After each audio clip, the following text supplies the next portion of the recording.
Muchas gracias por la invitación. Me lo habéis puesto un poco difícil detrás de Rosa y antes de Alejandro. No sé si es por hacérmelo más, pero bueno, voy a intentar hacerlo rápido y más o menos bien. He tenido un infarto y nadie me dice qué ejercicio puedo hacer. Esto es lo que me he dicho que os comente un poco. Soy proyector de diferentes cosas, pero nada influye en esto. Y simplemente daros las gracias por la invitación, que sí, me gusta andar en todos los lados, pero aquí también.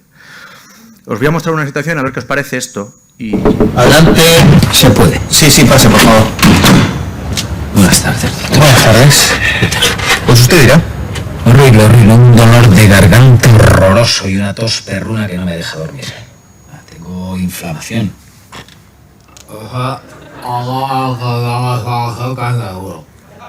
Voy a tener fiebre con toda seguridad. Me lo noto yo en los ojos. Me noto yo ojos de plomo, cansado, ¿no? Y la respiración ya ni le cuento, vamos. O sea, lo que me noto yo como madeja dentro. Y es más que ponerse el... Respiro y aguanto. Suelto. Digo 33. 33. Madeja. Se conoce que ha agarrado. Aquí. 38,5. Esto va a ser gripe. Voy a tener que tomar antibiótico. No quería, pero voy a tener que tomar antibiótico. Bueno, pues nada. Amoxicilina 500, no cada 8 horas. Y para la inflamación lo mejor va a ser paracetamol. 1 cada 6 horas. Así las medicaciones no se enciman. Y ya veré cómo en 3 o 4 días va a haber una mejoría considerable. Muy bien. Pues muchas gracias, doctor. Y que no se me olvide, el lunes por la tarde tengo cita con usted. Cosa de bastante gracia, básicamente es lo que hacemos con el deporte. Trasladamos toda la responsabilidad al enfermo para que haga lo que buenamente considere que tiene que hacer. Con los fármacos y esas cosas no lo hacemos así. Pero en el deporte, pues parece que sí. La verdad es que hay que diferenciar una serie de conceptos cuando hablamos de deporte. Algunos los ha dicho Rosa, como la actividad física o el entrenamiento, que el entrenamiento directamente sería la actividad física que es estructurada, repetitiva y que tiene un propósito que es el de mejorar la forma física. Y la forma física en sí misma, pues como ella ha mostrado, engloba diferentes cosas. A nosotros nos importa mucho el apartado cardiorrespiratorio, sobre todo midiéndolo en la capacidad aeróbica que tiene el enfermo, que lo valoramos fundamentalmente por el consumo de oxígeno en mililitros kilo minuto o por los equivalentes metabólicos del gasto. Y esto es lo que realmente, bueno, pues tiene más impacto en nuestros enfermos. Y cuando hacemos ejercicio, pues realmente lo que pasa es que se estimula mucho el sistema simpático frente al parasimpático, básicamente para mover en una rueda en la que somos capaces de aumentar mucho el gasto cardíaco y estimular los diferentes órganos que tenemos, ¿no? Y esto tiene unos beneficios que todos conocéis, unos beneficios en la fase aguda y otros fundamentalmente en la fase crónica, que llevan fundamentalmente a un mecanismo de adaptación vascular, pero incluso adaptación a nivel mitocondrial y antifibrótico, y que es lo que le da los beneficios del entrenamiento. Y estos beneficios pues realmente están muy estudiados. Una disminución de los eventos cardiovasculares, que eso implica una disminución de coste, un aumento de la calidad de vida, una disminución de eventos adversos, sobre todo, bueno, pues a expensas de una mejora a nivel cardiovascular, ¿no?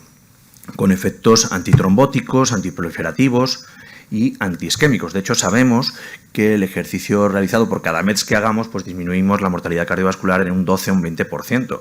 Y haciendo un ejercicio de 8 minutos al día, tenemos una disminución del 30%. Así que sí, el beneficio del deporte está claro.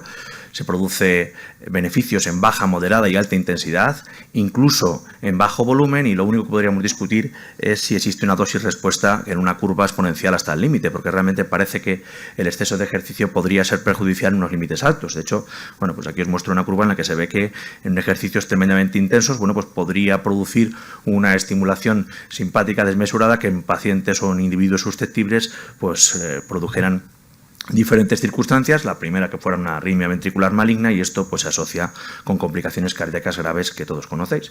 Pero en general y en global lo que hay que decir es que el deporte no es que sea bueno, es que es muy bueno.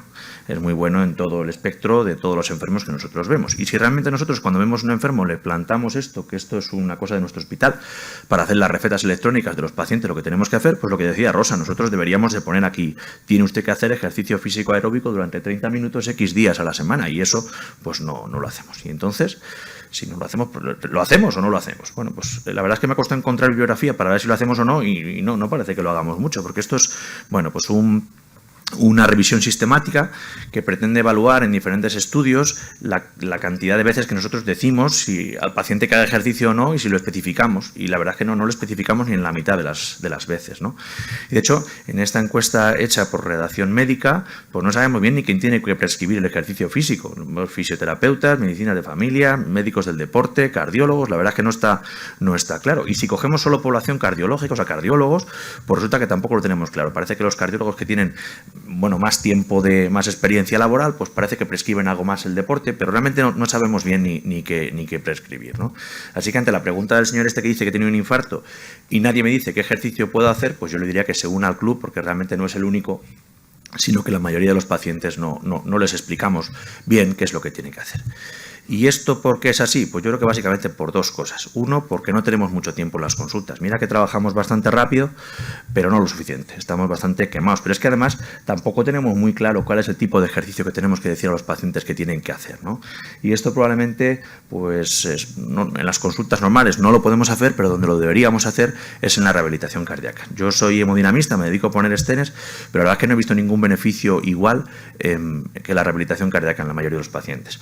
No quiere decir que esté en contra de los estenes, probablemente sea todo a la vez, ¿no? Pero la rehabilitación cardíaca es fundamental y es en ese escenario en el que nosotros deberíamos de explicar a los pacientes, bueno, pues qué deporte tienen que hacer, cómo tienen que hacerlo y cómo reincorporarse a su vida normal o reconducir sus factores de riesgo. Pero ¿qué es lo que pasa? Pues realmente esto, gracias a Rosa que me ha mandado las diapositivas, pues menos de la mitad de los pacientes con síndrome coronario agudo en registros europeos son derivados a rehabilitación cardíaca y además, bueno, estos también registros de la sección de rehabilitación, el aula abierta, en el que se ve que prácticamente solo el 10% de los pacientes tras un evento coronario agudo van a rehabilitación cardíaca. Luego estamos muy lejos de estándares de calidad en los que podamos explicar a los pacientes qué tipo de deporte pueden hacer y cómo reconducirles, ¿no? Ya lo han mencionado anteriormente, pero a mí me gusta mucho, bueno, pues el algoritmo que propone las guías europeas del 2020 sobre cardiología deportiva, con 4 aspectos fundamentales como son el diagnóstico, la estratificación, la toma de decisiones y el tratamiento, ¿no? Os voy a explicar un poco cada uno de ellos. Realmente en el diagnóstico la pregunta que tendríamos que hacer es cómo está el aparato cardiovascular de nuestro paciente, si tiene enfermedad cardiovascular conocida, ¿dónde la tiene? Si la tiene, pues realmente lo que tendríamos que hacer es estratificar el riesgo y darle indicaciones específicas que ahora os contaré. Y si no la tiene, ya os lo han contado antes, lo que tendríamos que hacer, bueno, pues es estratificar el riesgo de ese paciente en un paciente sano, es decir, hacer screening y reconocimientos cardiovasculares específicos para detectar si tienen algún tipo de problema que les puedan condicionar problemas durante el ejercicio físico. ¿Qué pasa si sabemos que el enfermo tiene una enfermedad cardiovascular conocida? Si no la tiene, ya nos ha contado Rosa que hay que intentar seguir el algoritmo dependiendo del tipo de intensidad de actividad física que vaya a hacer y de los factores de riesgo que tiene. Más importante uno de ellos, por ejemplo, la obesidad, que nos lo ha contado ella. Pero ¿qué pasa si realmente tiene una enfermedad cardiovascular? Pues tendríamos que intentar utilizar scores específicos. Ya están desactualizados los scores específicos que están publicados en la guía del 2020 de cardiología deportiva, pero probablemente sería útil valorar con una ergometría convencional y, si se puede, con consumo de oxígeno, las capacidades funcionales del enfermo y su situación basal, ¿no? Y con eso, pues intentar tomar unas decisiones. Y estas decisiones tienen que ser conjuntas. A mí esto me parece fundamental. Porque no es lo mismo decirle a alguien que no coma donuts que a alguien que tome 20 donuts decirle que reduzca su ingesta a 1 al día. Probablemente es una barbaridad decirle que tome un donut al día, pero es que si toma 20 donuts necesitamos que haga un poco de caso. Y esto pasa igual con el deporte. A una persona que pesa 120 kilos no le podemos decir, sí, póngase ustedes a correr durante 1 hora, porque eso no lo va a hacer y encima no vamos a estimularlo a que lo haga. Entonces tenemos que intentar, bueno, pues valorando cuáles son sus expectativas, sus preferencias, sus limitaciones, cuáles son sus hábitos, cuáles son los objetivos que tiene y qué miedos tiene en la práctica deportiva, ponernos de acuerdo con él en cosas que sean claras y que podamos cumplir.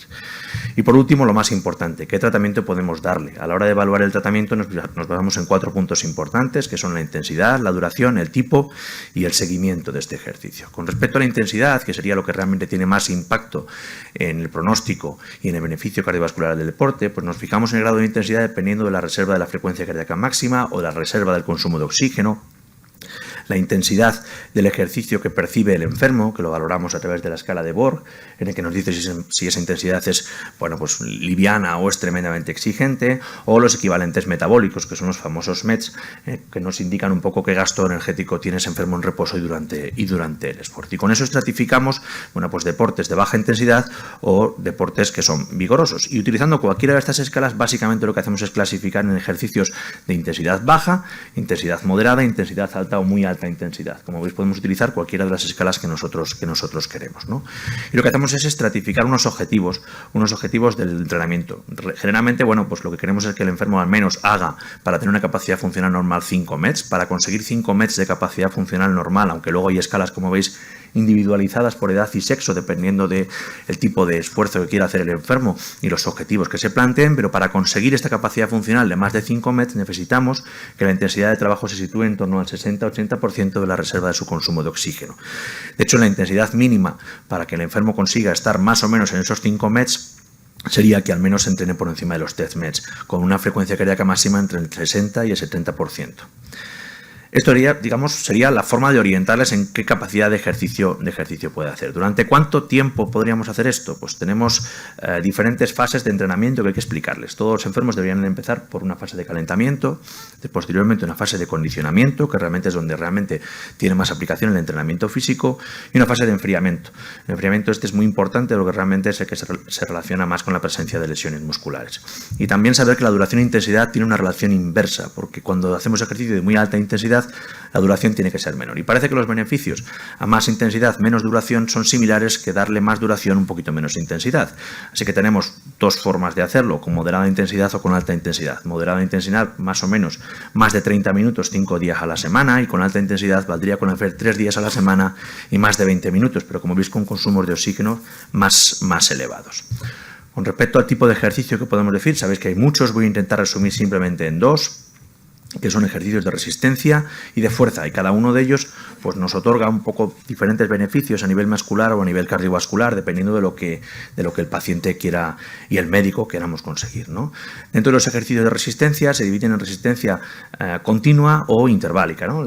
Sabéis que el continuo tiene menor exigencia cardiovascular, es un poco más tedioso porque los pacientes se aburren más, pero realmente es el que tiene más evidencia clásica de su beneficio, mientras que el ejercicio de resistencia interválico pues tiene mayor intensidad, con evidencia reciente que parece que tiene y otorga los mismos beneficios, es más efectivo y más motivador, porque bueno, pues el enfermo se ve más motivado a hacer ese tipo de ejercicio, pero también es más exigente, con lo que hay que tener un poco más de precaución en pacientes que son cardiópatas, que no estén muy estables o que no tengan supervisión. Y con respecto al ejercicio meramente de fuerza, pues se valora según la intensidad, en el concepto de repetición máxima, que es la capacidad que tiene el enfermo para hacer un ejercicio de máxima intensidad una única vez, que tiene igualmente una relación inversa en el número de repeticiones y la intensidad, es decir, con más intensidad menos repeticiones, y menos intensidad puede hacer más repeticiones, con un intervalo de recuperación y descanso que tiene que ser de hasta 5 minutos y hacerlo en torno a 2-3 veces por semana. También aquí tenemos diferentes formas de clasificarlo, como ejercicios de fuerza para lograr mayor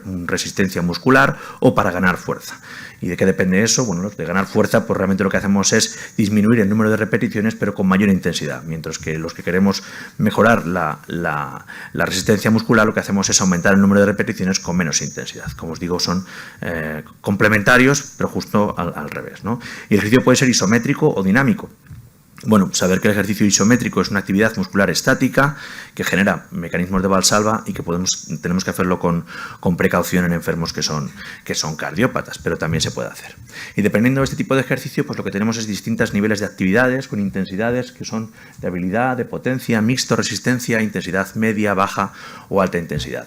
Y también en las guías americanas que nos lo pone según los METs. ¿Y cómo valoramos el seguimiento del ejercicio? Tenemos que valorar el cumplimiento. El cumplimiento se hace a través de un concepto que está muy de moda, que son los METs minuto-semana. Es la actividad que hace el enfermo con los minutos de la sesión por los días de la semana, y tiene que estar, si se puede, más de 500 METs minuto-semana. Y la progresión es que se sabe que la escalada de dosis pues tiene mayor beneficio cardiovascular. Luego hay que intentar incrementar el ejercicio físico en nuestros pacientes, aumentando un 2,5% de intensidad o 2 minutos de duración semanales, individualizando en cada paciente. Total, que resumen, y a mí, que he tenido un infarto, ¿qué es lo que hago? Bueno, en los individuos sanos lo que decimos es que tienen que hacer al menos 150 minutos por semana de ejercicio de intensidad moderada, aunque estoy completamente de acuerdo con Rosa, que realmente eso lo ponemos en un papel y no tengo muy claro que eso tenga mucha utilidad, con un aumento gradual del nivel de ejercicio e intentar pactar con ellos. Esto dicen las guías europeas y también lo dicen las guías de la Organización Mundial de la Salud, ¿no? Intentar hacer ejercicio físico, pero no se especifica mucho más. ¿Qué hacemos en aquellos que han tenido un evento coronario previo previamente y ahora tienen un síndrome coronario crónico. Bueno, pues se recomienda, pero haciendo una estratificación, que como sabéis hemos explicado antes, con una historia clínica, una anamnesis, exploración física y una ecografía. Valorando estos puntos, si tienen isquemia inducible, disfunción ventricular, presencia de arritmias como taquicardia ventricular no sostenida o que han tenido una revascularización en los últimos 12 meses. Y para esto nos aplican luego un algoritmo, que es este, en el que básicamente yo pues no estoy de acuerdo. Tiene una isquemia miocárdica inducible y dice, sí, bueno, pues vamos a hacer una coronografía para ver si podemos revascularizarle. El problema viene en si no tiene isquemia inducible y tiene alteraciones segmentarias de la contractilidad o una fracción de inyección menor del 50%, que esto directamente te lleva a decir, vaya usted a jugar al golf. Me parece un poco demasiado estricto, ¿no? Probablemente hay pacientes en los cuales han tenido un evento coronario agudo hace más de un año, tienen disfunción ventricular con alteración segmentaria de la contractilidad en el segmento infartado, pero tienen una capacidad funcional perfecta como para hacer más deporte que jugar al golf. Es verdad que hay que tener en cuenta a cada paciente y, por ejemplo, hay que intentar evitar deportes de contacto en pacientes sometidos a doble antiagregación o anticoagulados, ¿no? Pero probablemente en los pacientes, pese a tener disfunción ventricular, en aquellos que ya no son revascularizables o que tienen una revascularización completa, pese a tener alteraciones segmentarias de la contractilidad, la capacidad de deporte probablemente fuera mucho mayor que la que ponen las guías. Y por último, he tenido un infarto y lo he tenido hace poco. ¿Qué hacemos? ¿Puedo hacer ejercicio? Claro que puedes hacer ejercicio. ¿El ejercicio cómo? Guiado por unidades de rehabilitación cardíaca donde nos digan cuál es el umbral en el cual ese enfermo empieza a tener problemas durante la práctica deportiva. Pero se sabe que todos los enfermos tienen beneficio, cuanto antes, además mejor, que además se pueden monitorizar los síntomas y la tolerabilidad que tiene el enfermo, aunque tengan isquemia inducible y disfunción ventricular, con una progresión individualizada, y esto reduce la ansiedad, y los enfermos prácticamente se encuentran mucho mejor con una mejora muy clara de la actividad física. Y es verdad que hay pacientes que tienen más riesgo, aquellos que tienen enfermedad coronaria severa, disfunción ventricular, enfermedad multivaso, y bueno, pero que alguien tenga más riesgo para una cosa no quiere decir que no le podamos indicar esa cosa. Esto pasa igual en las cirugías. Cuando planteamos a nuestros compañeros los cirujanos cardíacos que operan a un paciente de una válvula mitral, pues si el enfermo es más mayor tiene más riesgo. Y si el enfermo tiene aterosclerosis tiene más riesgo. Pues es verdad. Si tuviera 20 años pues no tendría riesgo, pero tampoco tendría valvulopatía mitral. Entonces yo pienso que aquí una cosa es el riesgo moderado o alto de los pacientes en los que tenemos que prestar más atención y otra cosa muy diferente es que a estos pacientes no se les deba proponer rehabilitación cardíaca que debería ser mandatoria casi para todos los pacientes. Como conclusiones, y ya termino así rápido, el ejercicio es fundamental y lo indicamos mucho menos de lo que deberíamos, lo indicamos menos porque no tenemos tiempo y lo indicamos menos probablemente porque no sabemos de una manera concreta cómo indicarlo. Esto lo tenemos que hacer mejorando las unidades de rehabilitación cardíaca, que son las que realmente yo creo que deben de enseñarnos cómo hacer y mejorando charlas como esta, ¿no? Yo creo que aprendemos todos mucho de cómo hacer las cosas cuando escuchamos lo que hacen nuestros compañeros. Y luego decir que, bueno, a mí me parece que el deporte es un regalo, es como la playa para que vive en la playa, que es gratis, la tiene ahí, es fácil. Y una vez que uno empiece a moverse, pues se convierte en una cosa que es un continuo y sin duda llegas con que la gente empiece a moverse un poco, eso ya es un éxito. Y esto, como decía Forrest Gump, pues es todo lo que tengo que decir sobre ese tema. Muchas gracias.